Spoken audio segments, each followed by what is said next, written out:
welcome in, welcome in. Basically, an extension of last night's stream. If you didn't check that out, definitely check that out. We talked about a ton of the hottest names in Dynasty, not just like the biggest trending up, but some of those trending down. And we just didn't get through all the names because we started answering, questions in the chat, start sits, trades, all that good stuff. So yeah, I mean, if you're in here, drop your questions as well. We'll certainly answer those. And we're just going to keep continuing with some of these players that we definitely need to talk about. We're going to be mostly, again, talking about Dynasty. But if you are a redraft concerned player, maybe you don't play Dynasty or you're just like not concerned, you know what? It really translates. Like, it's not that different. We're giving our outlook for the season. So Right. don't worry necessarily about, what we're saying about Dynasty. If you're just interested in hearing our takes, Yeah. again, you're going to have a great idea of how we feel about these players moving forward. And yeah, we're trying to give you real advice. We're not just trying to say the buy or sell. We're actually trying to help you in your leagues, like actually make something of our advice. And again, we were using lots of trades like that I made last night, and things that we think are going to work in your real leagues. So, Dan, I think we start with Keon Coleman, who I wanted to talk about yesterday. Yeah. Did you get to catch that game? I can't remember if that was one that you got to No, watch I or did not. not get to see that game. Wow, that is. Well, I'm sorry because that was probably one of the best games I've ever watched in my life. That was an And insane I didn't know it game. was that. I didn't know it was that good. It was that good. Yeah. Yeah, you All, gotta all I know watch. is that I had like a few shares of Josh Allen in Dynasty, but all of his points weren't even helping me because I was like either actually I think in all of them I was like getting crushed somehow. So it was kind of a rough week, but Yeah, you have to go back and watch that game. You also gotta watch. You didn't catch the Vikings game, I recall as well. So I did not. that was also like the worst game turned into the best game by the end, just because of the storyline of JJ McCarthy. I mean, that was like just ended up being a crazy, crazy fourth quarter, pretty much. Yeah, so we'll cover. I mean, I can help kind of recap what happened in that Bills game for you because if you looked at the scores, it was crazy. And my biggest, you know, uh, person that I want to talk about from that game is Keon Coleman, who I notably just don't really believe in as not only a prospect, but he's not going to get that slot role with Elijah Moore, Khalil Shakir there. But he didn't look bad on the field. Eye test. I Does that really mean anything to me? I'm not a scout. But again, he's just going into his second year. He just visibly looked better. He earned more targets. There's just like one asterisk to it. If you, I know most people watched that game. He had only one catch throughout the first half. He had no catches in the third quarter, and the Bills had just shy of 60 dropbacks in that entire game. That would be the most of all season, the best possible game script you could ever get, and about I didn't do I should have done the math on this. It was probably about 35% of his fantasy points came off a pass that was not even intended for him, tipped off the defender's hands and just landed in his lap. So, I mean, on the box score, it looked really good, but it was just kind of, to me, like a miracle from that tip pass, what Hmm. the game script was. Right. Um, but I do think he is still someone that is better than what I assumed going into this season as well. So I'm not completely wanting Yeah. to overlook him. Yeah, because I mean it is a reminder just like that good things can happen when you're tied to Josh Allen. I mean, that was insane. The fantasy points that just Josh Allen puts up, and so even if the receivers just kind of along for the ride, like good things can still happen one way or another. So yeah, it is interesting that I mean, week one he comes out and I believe he had over 100 yards, right? Yeah, he had 22 and a half fantasy points Fantasy points. total. He Okay. had like 11 targets, I believe. Yeah, yeah. Yeah, it looked really good in the box score, but I think most people watched and understood the context of how those points came, but they basically all came in the fourth quarter. Uh, Right. And yeah, and since that was such a big primetime game, Sunday Night Football, a lot of people saw it. So maybe it's actually a situation where a lot of people actually watched the game and saw that, like, okay, this was a little fluky, perhaps. So, yeah, I mean, I'm not really sure like what the dynasty market thinks of him right now. So, yeah, I've never been like a huge fan either. I mean, I'm not like totally opposed to him. I mean, it seemed like he got some hype kind of like late in the offseason after kind of like after we didn't hear a lot about him for a while for like most of the offseason.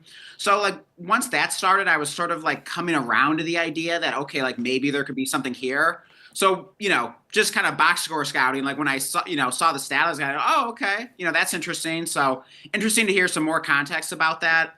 Yeah, I mean, I guess I'm probably still more inclined to agree with you, Blake, but yeah, I don't know. Jury's still kind of out there. Yeah, no, 100%. I think that's the most important thing to add to my skepticism. But yeah, I mean, like regardless, he produced it. He's kind of like one of those big boom bust players. I am if I owned him in redraft. I don't. I would certainly be looking to just get a more established player, sell him high personally, and in dynasty, honestly, the same. And I don't know. I mean, there's a lot of like Keon Coleman believers in my mind from what I've heard throughout the whole process. People love him or hate him. I think you could cash out and get like a big time stud. Maybe it's like Jamison Williams, something like that, who had a bad game. There's a ton of them, so and you might not have Yeah. to add very much to it. Yeah, and by the way, we have Green Bean in the chat here. He says, "Hey, hope y'all had a good week one." I did not have a good week one, Green Bean. Blake did a little better than me though, thankfully. But yeah, I'm feeling like I'm gonna bounce back, have a better week two. It was kind of a unusual week as week one often is, so not too worried about it. But in any case, great to have you here. Yeah, Green Bean is definitely kind of an OG as far as our viewers go. That's right. Good to see you back. Yeah, I mean that will probably be my best week of the entire season. It didn't even feel good because it didn't feel good for anyone, and it was just like a miracle. Everything that could have went right went right for me in my matchups. Pretty well everything. I mean, I think it was a ridiculous win loss ratio. It's unattainable. So expecting you know less less success going forward, but a good start nonetheless. So let us know, Green Bean, how did your week one go? And yeah, I mean, if you got, I feel like you said you played Dynasty as well before. I know obviously you're a big I believe so. underdog, but maybe who were the biggest guys you had exposure to an underdog as well that looked like wins? Right. Hopefully some Harold Yeah. Fannin. And Blake, how soon do we want to jump into talking about Ja'Cory Krosky-Merritt? We did talk about him some yesterday, but of course, with the Commanders-Packers game being on tonight, I'm sure a lot of people have start-sit decisions. Do we want to save that for a little closer to the game? And do we want to keep going through some of these dynasty players that we haven't covered yet, or what do you think? Let's just talk about the game, and then if people have questions, we can always circle back. Because there's a lot of Yeah. fantasy relevant players. The game is about to start in like under an hour now, so I say we just Yeah. get this out of the way while we can. Yeah. And Hey, just to wrap up the conversation on Keon Coleman, though, I actually did try to buy him in our Blood, Sweat, and Beers league okay, prior to week one, just kind of as a, I guess I thought if I could get him for like a second plus, like maybe that would be an interesting buy tied to Josh Allen. I was kind of thinking the game would be high scoring with Bills and Ravens, and of course that proved to be the case. Unfortunately, I wasn't able to get the deal done. Basically, the other manager wanted a first back, and he was willing to give me like Keon Coleman in a second. So I wasn't like too interested in that. I mean, I guess not like the worst offer ever, but fast forward to now, having seen that game and we shared our thoughts about it. Yeah, I mean, it's probably not a good time to buy Keon Coleman because even if like the owner knows it's kind of that first week was a fluke, he's still thinking he's going to get a premium price because he had a big stat line, right?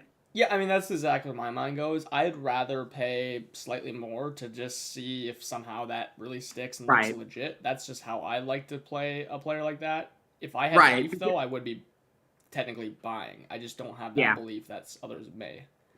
But if you did own him, I mean, would that be a situation where you're holding out for that first to Nope. cash out on him Not at or? all. Not at all. I am just looking for any receiver that I like Pickens, JMO, all Yeah. those guys. The list goes on and on and on. And I'm just looking to what do I have to add to get to Right. them, and it should be less than what you had to get to them before week 1, Yeah. which is nice. I mean, would you be willing to add a second? What if you got like a third kickback? I mean, where's kind of the line for you? Yeah, I mean, it's just gonna depend owner to owner. Yeah, I mean, like a second after that game and what happened, it feels steep. Like Yeah. realistically, like I would do that. I would hope that I get a little bit better, or it's a Yeah. 27 second, just something like that. Yeah. I think there's nothing wrong with that. Okay. But I know that if you're believing Keon Coleman, you're probably gonna disagree with that. So that's just my Mhm. take. I'd just rather get to those other guys. But Yeah. Hey, and we have Coda in the chat. Welcome. He says, trade question. Are you guys taking a second, third, and fourth for Keon Coleman or just holding? So, yeah. There you go. We can answer that. Also, just wanted to say, Green Bean, yeah, he got 4 Dynasty Leagues, went 3-1, so that's a great start. Oh, for nice. Green Very Bean. well done. Hey, yeah, hopefully I'll, be better off here in week 2 myself. Yeah, so second, third, fourth, assuming these are all, this year, or just holding. I mean, that's so 26. tough, right? Because, like, you got to know the owner. If it's a contending team that's trying to go get Keon Coleman, I'm not overly excited to just go get that, projected playoff second, third, fourth. But I love getting 3 picks for one player in Coleman in Right. a lot of cases, especially just because I don't love them. But again, I would rather see if that guy's got a player I can go trade it for, or I think it's realistic. How do you get 2 seconds from Coleman? How do you get second this year, next year if possible? That's where my mind goes. Would you compared to that offer, would you prefer to get 2 seconds and you give like Coleman and a third? I don't love it. I love the seconds if you can do something for trading them, but I would rather just take the second, third, and fourth than just even in a neutral scenario of like mids. Like I would rather the 3-for-1 picks than not gaining anything at all. If that makes any sense. You prefer that over getting like 2 seconds, but you have to give Coleman and a third? Yeah, because I would just, if I were to do that second, like 2 seconds, but I give Coleman a third, I would just go elsewhere. I would go if I'm not gonna gain any pick or anything, or any asset, I'm going to the JMO owners, guys like that. Okay, so you'd probably so you wouldn't even necessarily counter for 2 seconds. Then you would just go to the JMO owner and try to get something like that done. I'd be happy for 2 seconds though, just in general. Like easily. You'd be happy. Okay. If you turn that into like a fourth next year, yeah, I think that's enough for me to. And especially if you don't like really need Keon Coleman, if he's like on your bench and you just want to cash out for picks, yeah, I think countering for 2 seconds would be fine. I mean, even taking that deal, I think wouldn't be like the worst thing in the world if you're just like happy to cash out right now. But yeah, if you could, if you need to replace Coleman like in your lineup, yeah, I love the idea of like what do you have to add to get like Pickens, JMO, someone like that. Maybe even like buy low on like a Devonta Smith, like that could be fun. Yeah, exactly. I actually had a guy trying to sell me a Smitty for my Flowers, which was like not a surprise after week 1, but a surprise like from like preseason. Obviously, like he was trying to add to get him. So yeah, I think you could definitely buy low on Smitty. That's another great receiver in that realm. He says this is a rebuilding team. I'm assuming that means Coda, because he says Coleman's wide receiver 3 on the team. Yeah, I mean, I like getting the picks then. I mean, how do you get 2 seconds out of there? I wouldn't want to send that third, because I do think that second, third swap, while I would like to get that back in deals where I don't have enough value coming back, that's a good way to kind of get creative. I also, don't love it in the sense that, I mean, think about it in this sense, right? You're a rebuilding team, you're giving up your third, and you're getting a contending team second. Oh, I mean, the difference in that's not going to work. Yeah, unless he has someone else's third to give in. The way I really like it is if you're the contending team giving up the third and you're getting it's hard to get that rebuilder second, but it's a guy that maybe is not fully aware that he's just a really weak team and going to give you that early one. That's when I really think that gives you an edge. But I'd rather just take the second, third, and fourth in general over that. So, but yeah, I'm shooting, dude. Go get one of those receivers in my opinion, or 3-for-1 picks is the better option. Yeah. I mean, Coleman's a young receiver tied to Josh Allen. He's just coming off like the, big game. I think you can at least get it greedy enough to counter with 2 seconds and see what happens. Absolutely. And, if you end up wishing you had just taken the second, third, or fourth, that'll probably still be on the table. You can probably like settle on that. Just be like, hey, add some fab to that, and we got a deal. Something like that. Yeah, absolutely. So we got people coming in, welcome in, and yeah, let's get back to the Packers Commanders Yeah. game. Let's just start with Bill. This whole dilemma about starting him. He's actually especially if you're like a dynasty league where you got him on a nice roster, redraft. You've probably Right. drafted guys like Calvin Ridley, Kenneth Walker, stuff like that didn't have the greatest week ones that you're considering starting Bill over tonight. And this is going to be really tough decisions. We're talking through it, and you have 45 minutes. So, if you have any questions, by the way, like specific players, just add them in the chat, and we'll go over those specifically for you. Just make sure you add half PPR or full PPR. But Dan, what are your thoughts, just in general, going into tonight? What's your confidence level on starting Bill or JCM? It just feels like he's someone where if I bench him and I'm watching this game, I'm gonna deeply regret it. That's just like my gut feeling. I'm not saying he's a lock to like go off or anything like that, but he's just such a fun, young, exciting player. It just seems like he has a lot of steam and momentum, and here he's playing on a primetime game. A lot of people watching. I don't know. It's just a fun opportunity for him to show off what he can do to national audience or heck even the world. So I mean he looked great on what was it, like 40-yard touchdown run last week, and he just seems like there's no stopping this train here. Like I just don't want to bench this guy. So I own 4 dynasty shares of him. Had 6 at one point. Fortunately traded a couple way before the hype started, but. Really like this guy. I mean, it's amazing that, it's kind of like been like 100th percentile outcome with him.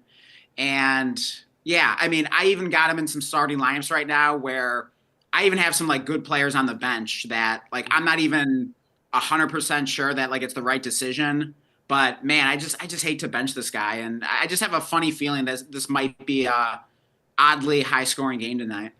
Yeah, I mean, one really underrated thing that I like is if it's already a tough decision and you can fit him in your lineup. If you had any plans on trading him high, if he had a good game, there's nothing better, in my opinion, than actually having him in like your starting running back slot and getting that 15 or 20 point game, whatever he does, and then. Yeah.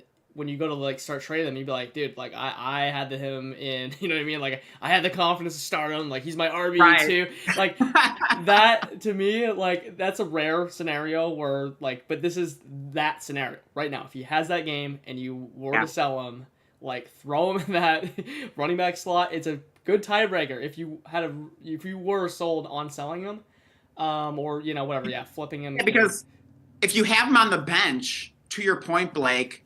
Just in terms of like when you're at that proverbial negotiating table with that other manager, and the other manager can't help notice like, oh, this guy's on your bench, like you don't even really need him, you didn't even like trust him enough to start him. So I mean that's going really deep. I mean I've never even really like thought about that, but like I kind of like that. Yeah, I mean like you hold just all this leverage being he's in my starting running back slot. Yeah. And when he just looks without even saying that, you might not even need to say that at all because he'll just see he's in your starting running back slot. Exactly. And actions speak a lot louder than words. You can talk ACM up in the DM saying how amazing this guy is, but then you have him on your bench and you didn't even start him and he just like goes off for 20 points and you didn't even start him. So yeah, I'm with you there. Yeah. So I like his tiebreaker. That's, again, specifically too about this whole, if you think there's going to be that sell window after, and that's something you're interested in too, but also you're going to want to start him. If you're going to start him, you're going to want him in your running back spot, not your flex, of course.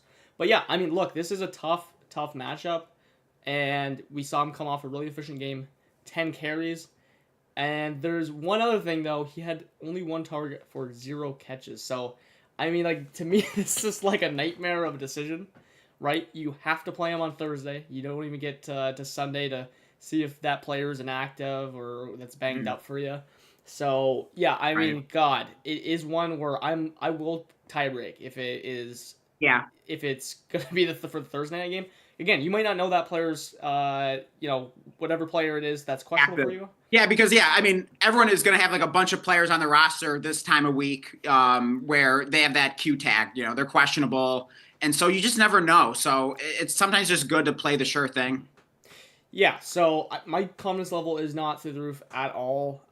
Just with the matchup, and again, like the floor when you just don't catch any footballs, like, and you have Austin Eckler to do that is very low. You have to get in the end zone to basically have a good game, or just absolutely break one, like he did yesterday or last week. He did both. So yeah, I mean, very very tough decisions out there. But one I could say that might be pretty popular out there is if you're looking at Charbonnet. K9, I'm going to be starting JCM over both those guys.